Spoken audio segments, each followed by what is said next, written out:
எல்லோருக்கும் வணக்கம். இனியுடைய இந்த வீடியோ பதிவுல நம்ம பார்க்க போறது டாக்டர் எம்எம்ஓட்டோ நியூ ஸ்கால்ப் அக்யூபஞ்சர்ல பாயிண்ட்ஸ் எங்கெங்கெல்லாம் இந்த புள்ளிகள் அமைஞ்சிருக்கு, தலைகள்ல ஸ்கால்ப் ரீஜன்ல எந்தெந்த இடத்துல இந்த அக்யூபஞ்சர் இந்த புள்ளிகள் அமைஞ்சிருக்கு அப்படின்ற விஷயங்களை நம்ம பார்க்க போறோம். ஸோ முதலாவதா இதை எடுத்துக்கிட்டோம்னா இந்த பாயிண்ட்ஸை வந்து ஒரு 4 பேசிக் குரூப்பா நம்ம பிரிச்சுக்கலாம். பேசிக் பாயிண்ட்ஸ், அடிப்படை புள்ளிகள் அப்படின்னு சொல்லக்கூடிய 9 செட் ஆஃப் பாயிண்ட்ஸ் இருக்கு. 9 பாயிண்ட்ன்றது வெறும் 9 பாயிண்ட்ஸ் இல்ல, 9 செட் ஆஃப் பாயிண்ட்ஸ் இருக்குது. அதுக்கப்புறம் சென்சரி பாயிண்ட்ஸ். சென்சரி பாயிண்ட்ஸ்ன்றது கண்ணு, மூக்கு, வாய், காது இது சம்பந்தப்பட்ட புள்ளிகள் சென்சரி பாயிண்ட்ஸ். அப்புறம் 12 எப்சிலான் பாயிண்ட்ஸ். இந்த 12 எப்சிலான் பாயிண்ட்ஸ்ன்றது ஆர்கன்ஸை குறிக்குது. 12 மேஜர் ஆர்கன்ஸை குறிக்கிறது தான் இந்த 12 எப்சிலான் பாயிண்ட்ஸ். அந்த மேஜர் ஆர்கன்ஸ்ல வரக்கூடிய பிரச்சனைகளுக்கு அந்தந்த புள்ளிகளை நம்ம தீண்ட வேண்டியதா இருக்கும். அதே மாதிரி 3 பிரெயின் பாயிண்ட்ஸ், முக்கியமான மூளை சம்பந்தப்பட்ட 3 முக்கியமான புள்ளிகள். இந்த 9 பேசிக் பாயிண்ட்ஸ்ன்றது மற்ற எல்லா பிரச்சனைகளுக்கும், இப்போ தலையில இருந்து கால் வரைக்கும் இருக்கக்கூடிய மற்ற ரீஜியன்ஸ்ல இருக்கக்கூடிய பகுதிகளில் ஏற்படக்கூடிய தொந்தரவுகளுக்கு நம்ம ட்ரீட் பண்ணக்கூடிய விதம் தான் இந்த 9 பேசிக் பாயிண்ட்ஸ். டாக்டர் எம்எம்ஓட்டோ வந்து ஆரம்பத்துல வெறும் இந்த 9 பேசிக் பாயிண்ட்ஸை வச்சுதான் அவர் ட்ரீட்மெண்ட் கொடுக்குறாரு. அந்த ட்ரீட்மெண்ட் வந்து ஃபேஷியல் பேராலிசிஸ்ல இருந்து பேராலிசிஸ், ஸ்ட்ரோக் ஏற்பட்டு பேராலிசிஸ், இத மாதிரியான பிரச்சனைகளுக்கும் ரொம்ப வந்து எக்ஸலண்டான ரிசல்ட் வந்து வெறும் இந்த பேசிக் பாயிண்ட்ஸ் மூலியமா மட்டுமே அவர் வந்து கொடுத்துட்டு வர்றாரு. மற்ற எந்த விதமான அக்குபஞ்சர் எந்த மெத்தடும் இல்லாம only with help of basic points, இந்த 9 பேசிக் இந்த டிஃப்ரெண்ட் செட் ஆஃப் பாயிண்ட்ஸ்ல இருந்து அவர் ட்ரீட்மெண்ட் கொடுத்து நல்ல ரிசல்ட் வந்து எடுக்கிறார். ஸோ இந்த புள்ளிகளை பற்றியான விஷயங்கள் நம்ம பார்ப்போம். அதுக்கு முன்னாடி இந்த தலைகள்ல இருக்கிற பகுதிகளை எப்படி இது வந்து பிரிக்கப்படுது அப்படின்னு பார்த்தோம்னா, இந்த ஃப்ரண்ட் போர்ஷன், இந்த ஃப்ரண்ட் போர்ஷன் ரீஜன் வந்து 9 சுன் இருக்கு. 9 சுன் டிஸ்டன்ஸ், அதாவது இந்த கண் புருவம் முடிகிற இடத்துல இருந்து அடுத்த கண் புருவம் முடிகிற இடம் வரைக்கும் அப்படியே அது உள்பக்கம் இதுல பார்த்தோம்னா மொத்தமா 9 சுன் அப்படின்னு சொல்லக்கூடிய டிஸ்டன்ஸ்ல இருக்கு. ஸோ இது ஃபர்ஸ்ட். அதுக்கப்புறம் செகண்ட் வந்து இந்த ஹேர் லைன். ஹேர் லைன்ன்றது இந்த பகுதி, ஹேர் ஆரம்பிக்கக்கூடிய பகுதி. அந்த ஹேர் லைன்ல இருந்து பேக் சைட்ல அந்த போஸ்டீரியர் ஹேர் லைன் வரைக்கும் பார்த்தோம்னா மொத்தமா 12 சுன் வந்து இருக்கு. அதே மாதிரி இந்த ஃப்ரண்ட் போர்ஷன், நெத்தி புருவத்துக்கு நடுவில் இருக்கும் இந்த ஹேர் லைன் ஆரம்பிக்கிற இடத்துக்கும் பார்த்தோம்னா 3 சுன் இருக்கும். ஒரு சிலருக்கு ஃப்ரண்ட்ல முடி கொட்டினதுக்கு அப்புறம் அந்த ரீஜன் தான் ஹேர் லைன் எடுக்கக்கூடாது. கரெக்டா அந்த புருவ மத்தியில இருந்து 3 சுன், அதுதான் வந்து ஹேர் லைன் நம்ம எடுத்துக்கிறோம். ஏன்னா எல்லா பாயிண்ட்ஸும் நம்ம இப்ப பார்க்க போற பேசிக் பாயிண்ட்ஸ் வந்து அந்த ஹேர் லைனை பேஸ் பண்ணி தான் நம்ம எவ்வளவு டிஸ்டன்ஸ்ல வருதுன்றத நம்ம தெரிஞ்சுக்க போறோம். அதே மாதிரி இந்த போஸ்டீரியர் ஹேர் லைன்ல இருந்து C7 cervical 7 vertebra வரைக்கும் பார்த்தோம்னா அகெயின் 3 சுன் இருக்கு. இந்த இதுல வந்து 3 சுன். அதே மாதிரி தலையோடைய பின்பகுதி எப்படி நம்ம ஃப்ரண்ட் சைட்ல 9 சுன் பார்த்தோமோ அதே மாதிரி பேக் சைட்ல இந்த ரீஜன் வந்து 9 சுன் வந்து இருக்கும். பொதுவாகவே நம்ம இந்த ஸ்கால்ப் முறையில பார்க்கும்போது சுன் மெஷர்மெண்ட் வந்து சென்டிமீட்டர் மெஷர்மெண்ட்ஸ்ல தான் நம்ம புள்ளிகள் பார்க்க போறோம். இப்போ ஃபர்ஸ்ட் பாயிண்ட் வந்து நம்ம எடுத்துப்போம். ஃபர்ஸ்ட் பாயிண்ட் வந்து ஏ பாயிண்ட். இந்த ஏ பாயிண்ட்ல மொத்தமா இதுல இருந்து A1 to 7 இருக்கு. 7 இல்லாம அடிஷ்னலா இன்னொரு புள்ளி 8 புள்ளிகள் வந்து இருக்கும். ஏல 1 to 8 பாயிண்ட்ஸ் இருக்கும். இது சென்டர்ல பார்த்தோம்னா சென்டர் லைன்ல மீடியல்ல இருந்து 1 சென்டிமீட்டர், அந்த சென்டர்ல இருந்து 1 சென்டிமீட்டர் லெஃப்ட் ஹேண்ட் சைடும் இருக்கும், ரைட் ஹேண்ட் சைடும் இருக்கும். ஸோ இதுதான். அதுல இருந்து நம்ம எப்படி பார்க்கணும் அப்படின்னு பார்த்தோம்னா, ஃபர்ஸ்ட் பாயிண்ட் வந்து அந்த சென்டர் ஆஃப் த ஹேர் லைன்ல இருந்து 1 சென்டிமீட்டர் கீழே வந்துடும். அப்படியே அங்க இருந்து 7-8 புள்ளிகள் வந்து அந்த இதுக்குள்ளேயே இருக்கும்.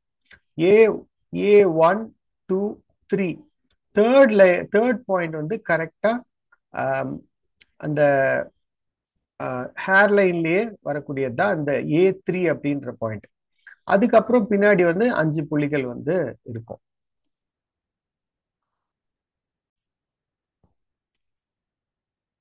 அதே மாதிரி இந்த கடைசி புள்ளி A8 அப்படின்ற புள்ளி பார்த்தோம்னா 1 சென்டிமீட்டர் அந்த ஹேர் லைன்ல இருந்து மேல இருக்கும்.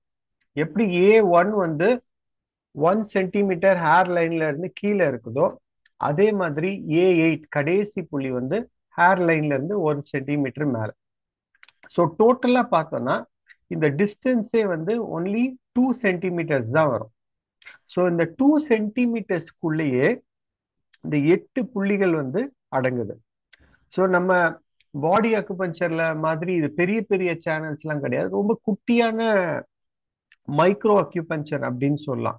ஸோ அந்த சின்ன இடத்துல அந்த 2 சென்டிமீட்டர்லயே 8 புள்ளிகள் வந்து அமைஞ்சிருக்கு. ஸோ இதே மாதிரி இப்போ இது வந்து நம்ம ஃப்ரண்ட் சைடு பார்க்குறோம், இன்சைட் ஆஃப் த பாடி அப்படின்னு சொல்லுவோம். இதே அப்படியே ஹாஃப் வந்து அப்படியே பேக் சைடு இருக்கும், back side of the head, yang side அப்படின்னு சொல்லலாம்.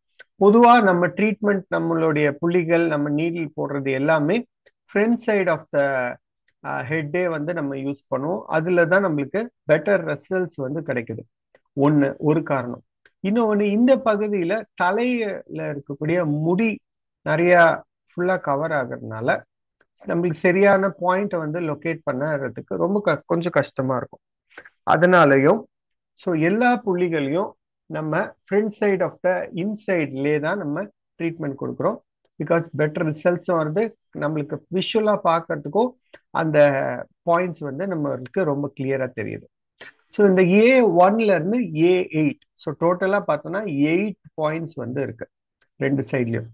நம்ம ஆஹ், ஆஹ், இந்த எமமோட்டோ மெத்தட்ல என்ன சொல்றாங்கன்னா, அக்குபஞ்சர் பாயிண்ட்ஸ்ல எந்த சைடு, இப்போ ரெண்டு சைடு இருக்கு, எந்த சைடு நம்ம நீடில் பண்ணலாம் அப்படின்னு பார்த்தோன்னா, எந்த சைடு நோய் பாதிக்கப்பட்டிருக்குதோ அந்த சைடு தான் இப்சிலேட்ரல் அப்படின்னு சொல்லுவோம். எந்த சைடு வந்து நோய் இருக்குதோ, இப்போ ஃபார் எக்ஸாம்பிள் ஒருத்தவங்களுக்கு லெஃப்ட் சைடுல தலைவலி இருக்குது, அப்போ வந்து நம்ம லெஃப்ட் சைடுல இருக்கிற பாயிண்ட்ஸை தான் நம்ம போட போறோம். ஒரு சில அக்குபஞ்சர் மெத்தட்ல கான்ட்ரலேட்ரல் ஆப்போசிட் சைட்ல போடணும்னு சொல்லுவாங்க. ஃபார் எக்ஸாம்பிள் இந்த டூங் அக்குபஞ்சர் மெத்தட்ல பார்த்தோம்னா, உடம்புல எந்த சைடு நோய் பாதிக்கப்பட்டிருக்கோ அதுக்கு ஆப்போசிட் சைடு ட்ரீட்மெண்ட் தரணும் அப்படின்றது தான் அந்த டூங் மெத்தடோடைய கான்செப்ட். பட் இந்த ஸ்கேல்ப் மெத்தட்ல எந்த சைடு பாதிக்கப்பட்டிருக்கோ அந்த சைடே தான் நம்ம ட்ரீட்மெண்ட் தருவோம். சில அக்குபஞ்சர் முறையில பைலேட்ரல் ரெண்டு பக்கமும் நம்ம ட்ரீட்மெண்ட் கொடுக்கணும் அப்படின்னு சொல்லியிருப்பாங்க. பட் இந்த ஸ்கேல்ப் மெத்தட்ல ஸோ டோட்டலா வேற எந்த சைடு பாதிக்கப்பட்டிருக்கோ அந்த சைடு மட்டும்தான் நம்ம வந்து நீடில் செலுத்த போறோம். இந்த ஏல இருந்து ABCD அப்படின்னு வரக்கூடிய எல்லா புள்ளிகளும் ரெண்டு சைடுமே இருக்கும். முகத்துல இந்த மீடியல் லைன்ல ரைட் சைடும் இருக்கும், அந்த பாயிண்ட்ஸ் லெஃப்ட் சைட்லயும் இருக்கும். ஸோ நம்ம கொடுக்க போறது இப்சிலேட்ரல். எந்த சைடு பாதிக்கப்பட்டிருக்கோ, எந்த சைடு நோயின் தாக்கம் இருக்கோ, எந்த சைடு வலி இருக்குதோ, எந்த சைடு பிரச்சனைகள் இருக்கோ அந்த சைட்ல மட்டும்தான் நம்ம நீடில் போட போறோம். ஸோ இந்த நீடில்ஸ் எப்படி போடுறது அப்படின்னு பார்த்தோம்னா, ரொம்ப டீப்பா எல்லாம் போடணும்னு அவசியமே கிடையாது. ஓரளவுக்கு அந்த நீடில் வந்து அந்த ஸ்கேல்ப் அந்த ஸ்கின் லேயருக்குள்ள போனாலே அந்த அளவுக்கு போதுமானது. ஏன்னா இந்த இடத்துல வந்து நம்ம 8 பாயிண்ட்ஸ் இருக்கு. ஃபார் எக்ஸாம்பிள் இந்த A அப்படின்ற புள்ளிகள்ல என்னென்ன பிரச்சனைகளுக்கு தீர்வு காணலாம் அப்படின்றத பார்த்தோம்னா, தலை சம்பந்தப்பட்ட பிரச்சனைகள், தலையில ஏற்படக்கூடிய பிரச்சனைகள், தலைவலி, தலை சுற்றல், இந்த மாதிரி தலையில அடிபட்டிருக்கு. அதுக்கப்புறம் பொதுவாகவே தலையில ஏற்படக்கூடிய மற்ற விதமான பாதிப்பு, ஹெட்ஏக்கு சொல்லலாம். பொதுவாக எல்லா விதமான உடம்புல வரக்கூடிய வலிகள், டயர்டாகி உடம்புல வலி, இல்லை வந்து ஒரு சர்ஜரிக்கு அப்புறம் உடம்பு வலி இருக்குது, ஏதோ ஒரு ப்ராப்ளம் இருக்குது அப்படின்ற உடம்புல ஏற்படக்கூடிய எல்லா வலிகளுக்கும் இந்த பாயிண்ட்ல வந்து நம்ம ட்ரீட்மெண்ட் கொடுக்கலாம். இதுல பார்த்தோம்னா இந்த இதுல வந்து 8 புள்ளிகள் இருக்குன்றத பார்த்தோம். இது வந்து நம்ம சர்விக்கல் வெர்டிப்ரா மொத்தமா பார்த்தோம்னா 7 சர்விக்கல் வெர்டிப்ரா இருக்கு. ஒரு சிலர் வந்து கழுத்து வலி அப்படின்னு வருவாங்க. நம்ம வந்து அவங்கள வந்து எக்ஸ்ரேவோ ஸ்கேனோ எடுக்க சொல்லும் போது அவங்களுக்கு எந்த சர்விக்கல் வெர்டிப்ரா ப்ராப்ளமா இருக்கு அப்படின்றத நம்மளால கண்டுபிடிக்க முடியும். ஸ்கேன் ரிப்போர்ட் மூலியமா நம்ம பார்க்கலாம். அந்த ஸ்கேன் ரிப்போர்ட்ல சப்போஸ் ஒருத்தருக்கு வந்து C2, C3, C4 அப்படின்ற 3 புள்ளிகள்ல பிரச்சனை இருக்கு, 3 எலும்புகள்ல ப்ராப்ளம் இருக்கு அப்படின்னா, அப்போ அந்த 3 புள்ளிகள் இந்த C1 to C8ல அப்ப 2, 3, 4 அப்படின்ற அந்த 3 புள்ளிகள்ல மட்டும் நம்ம நீடில் போட்டா போதும். அப்போ வந்து அந்த டைரக்டாவே அந்த சர்விக்கல் வெர்டிப்ரால வேலை செய்யும். ஸோ அப்போ அந்த ஃபர்ஸ்ட் 1 to 7 பாயிண்ட்ஸ் பொதுவா தலைவலி, உடம்பு வலி, தலை சுற்றல், கழுத்து வலி இது மாதிரியான பிரச்சனைக்கும் போடலாம். இல்ல ஸ்பெஷலைஸ்டா செர்விக்கல்ல எந்த வெர்டிப்ரால எந்த எலும்புல பாதிப்பு ஏற்பட்டிருக்கோ அந்த எலும்புக்கு சம்பந்தப்பட்ட புள்ளிகள், அந்த டோட்டலா இந்த புள்ளிகளை 8ஆ பிரிச்சுக்கணும். ஃபர்ஸ்ட் C1 to C8 இருக்கு. இத வந்து C3 வந்து சென்டர் லைன்ல வருது. அப்ப கீழே 2 புள்ளி, மேல வந்து 5 புள்ளி அப்படின்றத காமனா பொதுவா நம்ம பிரிச்சுக்கிட்டு அதுல எந்த வெர்டிப்ரா அப்படின்றத பார்த்து C2, C3, C4 போது அந்த ரீஜன்ல நம்ம நீடில் போடும்போது இது அழகா அந்த செர்விக்கல் போர்ஷன்ல வேலை செய்யும். அது மட்டும் இல்லாம ஃபேஷியல் பெராலிசிஸ், அதாவது கழுத்துல இருக்கக்கூடிய நரம்புகள்ல ஏற்படக்கூடிய பிரச்சனை, மொத்த தலைகள்லயும் ஏற்படக்கூடிய பிரச்சனை, அப்புறம் ஷோல்டர் பகுதி, கழுத்து, தலை, இதுல போட்டிருக்க மாதிரி ஹெட், வந்து எங்க வேலை செய்யுதுன்னா ஹெட், செர்விக்கல் ஸ்பைன், ஷோல்டர், இந்த 3 பகுதியிலையும் வேலை செய்யக்கூடியது. ஹெட், தலை, சர்விக்கல் ரீஜன், ஷோல்டர் பகுதி, இந்த பகுதியில ஏற்படக்கூடிய பிரச்சனைகளுக்கு ரொம்ப எக்ஸாக்டா வேலை செய்யும். அது மட்டும் இல்லாம பொதுவா வந்து உடம்பு வலிகள், தலைவலிகள், தலை சுற்றல், கழுத்து சம்பந்தப்பட்ட பிரச்சனைகளுக்கும் இந்த சி இந்த 1 to 7 செர்விக்கல் 1 to 7ல வேலை செய்யும். இந்த ஏ பகுதியில இருக்கக்கூடிய புள்ளிகள் இதுல ரொம்ப எக்ஸாக்டா கிளியரா வேலை செய்யும். ஸோ இந்த பகுதிகளில் நம்ம வந்து 0.5 சுன் நீடில் யூஸ் பண்ணலாம், இல்ல 1 சுன் நீடில் யூஸ் பண்ணலாம். இல்ல புதுசா இருக்கு எனக்கு கொஞ்சம், இப்போ 8 புள்ளிகளும் போடணும், 7 புள்ளியும் போடணும் அப்படின்ற போதுல சுஜோக் நீடில்ஸ் கூட நம்ம யூஸ் பண்ணிக்கலாம். ரொம்ப குட்டியா இருக்கும், வெறும் சுஜோக் நீடிலே கூட நம்ம யூஸ் பண்ணிக்கலாம். இல்ல வெறும் நான் 1, 2, 3 புள்ளிகள் மட்டும்தான் போட போறோம் அப்படின்னா நம்ம பெரிய நீடில்ஸை யூஸ் பண்ணிக்கலாம். எனி டைரக்ஷன், அதாவது மேல இருந்து கீழே போடணுமா, இல்ல கீழே இருந்து மேல போடணுமா, இல்ல வந்து பெர்பெண்டிகுலரா நீடில் போடணுமா அப்படின்ற விஷயங்கள் எதுவுமே வந்து நம்ம இந்த எமமோட்டோ அக்குபஞ்சர்ல, ஸ்கால்ப் அக்குபஞ்சர்ல கிடையாது. எந்த டைரக்ஷன்ல எப்படி வேணாலும் நம்ம நீடில் போடலாம். பெர்பெண்டிகுலரா போடலாம், towards the channel or opposite to the channel அப்படின்னு சொல்ற மாதிரி தலை மேல் நோக்கியும் போடலாம், இல்ல மேல இருந்து கீழ் நோக்கியும் போடலாம். ஸோ இன்னைக்கு நம்ம பார்த்திருக்கிறது இந்த 9 பேசிக் புள்ளியில பேசிக் பாயிண்ட்ஸ்ல ஃபர்ஸ்ட் பேசிக் பாயிண்ட பத்தியான விஷயங்கள் தான் நம்ம இன்னைக்கு பார்த்திருக்கோம். இந்த ஹெட் ரீஜியன்ல தான் நிறைய பிரச்சனைகள், பிரெயின் சம்பந்தப்பட்ட பிரச்சனைகளுக்கும் நம்ம இந்த பாயிண்ட் யூஸ் பண்ணிக்கலாம். கழுத்து, இந்த மாதிரி சர்விக்கல், இது மாதிரியான பிரச்சனைகளுக்கும் இந்த புள்ளி யூஸ் பண்ணிக்கலாம். ஸோ இன்னையோடைய இந்த வீடியோ பதிவு உங்களுக்கு எல்லாருக்கும் தெளிவான ஒரு விளக்கத்தை தந்திருக்கும்னு நினைக்கிறேன். மறுபடியும் அடுத்த ஒரு வீடியோ பதிவில் சந்திப்போம். நன்றி, வணக்கம்.